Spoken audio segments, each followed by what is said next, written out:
Do you ever just feel so stuck in the position that you're in, as if success is just so far that you can't even reach it, you can't even look at it, and that it's just so always out of reach? Well, let me tell you that the fastest route to success was actually laid out thousands of years ago between God and one man called Abram. If you watch my other videos, I always say that the Bible is the quickest way to $1 million, more than any financial literacy book, more than any other self-help book, because the Bible is literally how to get into the kingdom of all kingdoms, right? Which is success in my eyes. And by the end of this video, by you taking a radical leap of faith, just like my man Abram, it will catapult you into the route of success faster than any business model, faster than any skill you can learn, and faster than anything you've ever imagined. It will catapult you into success. Now, who's Abram, you may ask? Well, he's Abraham. Now, we all know Abraham, the father of Isaac, the father of Ishmael, the founding father of all these nations, the founding father of religion as we know it. But before he was Abraham, the father of many nations and all this glory, he was Abram. Now, Abram was living an ordinary life. He was chilling. He was living his comfortable life with his woman, with his nephew Lot. He was living his day-to-day life. But Abram was never content. Now, Abram meant exalted father or high father. But with that being said, Abram had no children. He had no seed. So imagine that. Now, Abram obviously felt like a fraud, right? Abram's name was a constant reminder of who he was not. Every time people said, hey, Abram, he was always reminded of the person that he was not, the person that he could have been, but he wasn't. And I know that a lot of us can relate to that. A lot of us may feel that we can become so much more, but we just don't know how to do it, or we don't know where to achieve those things, or we just feel like we can't. But see, now God spoke to Abram one day in Genesis chapter 12, verse 1-3. The Lord had said to Abram, go from your country, your people, and your father's household to the land I will show you. I will make you into a great nation. I will bless you. I will make your name great, and you will be a blessing. I will bless those who bless you, and whoever curses you, I will curse. And all peoples on earth will be blessed through you. See, now God's purpose for Abram was to literally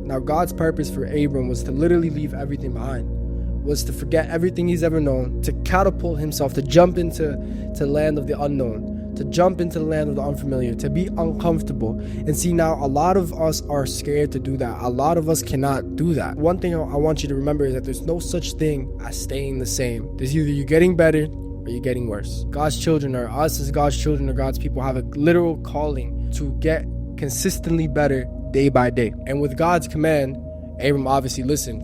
Continuing, so Abram went as the Lord had told him, and Lot went with him. Abraham was 75 years old when he set out from Haran. He took his wife Sarah, his nephew Lot, all the possessions they had accumulated, and the people they had acquired in Haran, and they set out for the land of Canaan, and they arrived there. Abram could have stayed and not listened to God, but God promised him great things. A lot of us know that we can achieve better, that we can do better, that we can become better, but we're too scared to get into the unfamiliar. We're too scared to do things that we don't know how to do. We're too scared to learn new skills. We're too scared to go into the land of the unknown. Oh, you know what's also in the land of the unknown? Success. You gotta go get that, my guy. One thing that I promise you, every single successful person that you've come to know, that you know about, that you see on social media, that you see all over your Instagram feed, that you see anywhere, the billionaires, the millionaires, the celebrities, the whoever you think is successful in any way, I promise you that they've done something. They stepped out of their comfort zone. They stepped out into the land of the unfamiliar. They did something that was unknown to them. So many of us block our blessings because we're too scared to let go of the past. You have to let go of the past to become who God wants you to become now. You got to release what you have to receive what God has for you. Now release who you've been to become who God wants you to be. And you also got to stop being where you've been to go where God wants you to go. We hold on to things our mom said. We hold on to things our dads say. We hold on to things our grandparents say, our partners have said, our teachers have said. You're not smart enough. You're not tall enough. You're not good enough. You don't know how to do this. I don't have enough money. I don't have enough time. Like, how long are you going to hold on to these things? I promise you, the longer you hold on to these things, the longer you'll stay in the position you don't want to be in. I cannot stress this enough. You literally have to take that leap forward. All those things I listed, plus any other excuse you can think of, does not matter once you put God's name in front of yours. I promise you. Now back to the Bible. Let's move on to Genesis chapter 13, verses 1 and 2. So Abram went up from Egypt to the Negev with his wife and everything he had, and Lot went with him. Abraham had become very wealthy in livestock, silver, and gold. God wasn't playing. God promised he was going to bless Abram with everything he had. He was going to bless Abram and bless others through him. And if I go back to Genesis chapter 12, verse 2, it says, I will make you into a great nation. I will bless you, and I will make your name great, and you will be a blessing. God cannot lie. God is a man of his word. He cannot lie. He ended up blessing Abram and entering covenants with him. Now, covenants is not just a simple promise. A covenant is another word for decision, another word for cut off, right? So I'm not going to go into it, but I promise you a covenant is something serious. God don't make covenants with just anybody. Between Genesis chapter 15 and 17, God enters covenants with Abram. Genesis chapter 17, verses 4 to 8. As for me, this is my covenant with you. You will be the father of many nations. No longer will you be called Abram. Your name will be Abraham. For I have made you a father of many nations. I will make you very fruitful. I will make nations of you, and kings will come from you.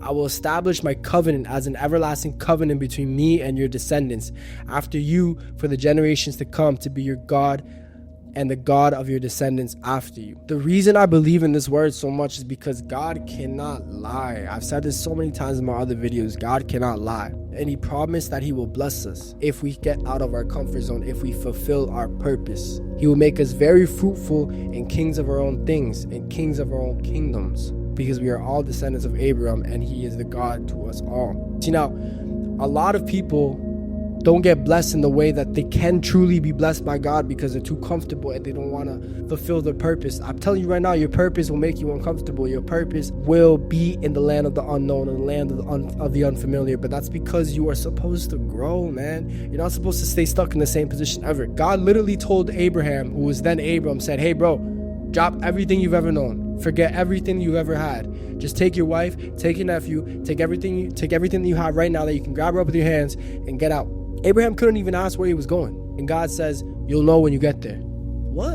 Imagine God telling you that right now as you leaving. But a lot of our purposes compared to that are way less, and yet we're scared to do it. We're scared to quit that job. We're scared to take that job. We're scared to press record on the camera. We're scared to record that TikTok. We're scared to start that YouTube channel. Bro, first of all, nobody cares. And second of all, I promise you, once you pray for the wisdom to do the thing that he put you on this earth to do and to serve others, he will lead you and align you into your purpose. And I promise you, bro, and I promise you, life will start to get better. It'll be pretty bad at first, and I promise you it'll start to get better. Because let me tell you this, like I said in my last videos, disruption leads intention. When you start to do the right thing, it always gets bad. But I promise you, I always knew money, man. I always knew money. I was in the street selling drugs and scamming. I had to drop that. For a while after that, I was broke. Because the only thing that I didn't know how to do, the only skill that I had, which was scamming and selling drugs at the time, which isn't even a skill, I refused to do it anymore because I wanted to change. I wanted to step into the unfamiliar. I wanted to step into the uncomfortable. I wanted to step into the unknown, just like Abraham did, because God had something better for me. God had a better purpose for me. And a lot of you people are in that position.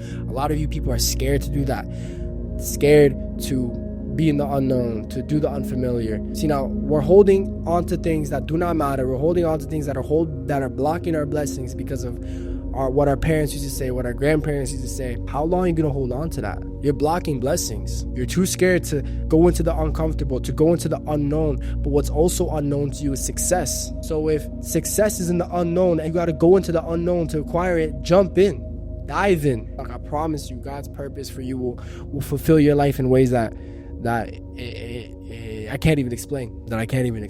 The reason I believe in this word so much is because in Genesis chapter 17, verses 4 to 8, God's covenant is with Abraham and all of his descendants, including me, including you, including everyone that is willing to put their feelings and emotions to the side and start doing uncomfortable things and land into their purpose that God gave them. That is what you're meant to do. And that is the quickest way to success. The quickest way to success is not rich dad, poor dad. The quickest way to success is not think and grow rich. The quickest way to success is not drop shipping. The quickest way to success is not day trading. The quickest way to success is doing your purpose here on earth and asking for the wisdom to do the thing that God put you on this earth to do and to serve others. That is the quickest way to success. The quickest way to success is to step into the unknown, to step into the unfamiliar, to be uncomfortable and do things that you've never done before. Because I promise you, what is unknown is everything that is preventing you from becoming successful, because success is in the unknown to you right now.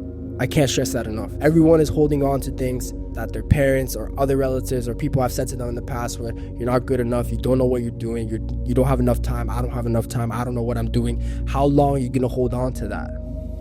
We're God's creation. We're God's greatest creation. We're literally created in his image. That is a disrespect to yourself, and that is a disrespect to God for you to act like you can't do that thing. Get out of here. focus, get rich. Read Genesis. I'm telling you, Genesis by far is my favorite book in the Bible, because Genesis can be the only book in the Bible that you read and you're good, besides the gospel, of course. When it comes to business, has the most game. It's better than Think and Grow Rich. It's better than Rich Dad, Poor Dad. It's better than The Investor. It's better than any self-help book. It's better than any podcast. It's better than any financial literacy book. I promise you, Genesis is the best book in the Bible when it comes to business. It is the only book in the Bible that you need besides the gospel to change your life. All the other ones are amazing, don't get me wrong. Genesis, man. Once you really understand it and learn and study it, it's game changer. But yeah, this has been a little video that I wanted to make because I was recently reading Genesis and I fell across Abraham's story. And obviously everyone knows Abraham's story, but no one really deeps it, no one really clocks it, just like JB said, of how stepping into the unfamiliar, stepping into the unknown, being uncomfortable propels you into who you were meant to be, into God wants you to be, because God wants you to grow. You don't grow unless you get into uncomfortable situations, unless you put your body and mind through stress. And with that being said, it was Kevin. I love y'all. I'll see you guys soon. Easy.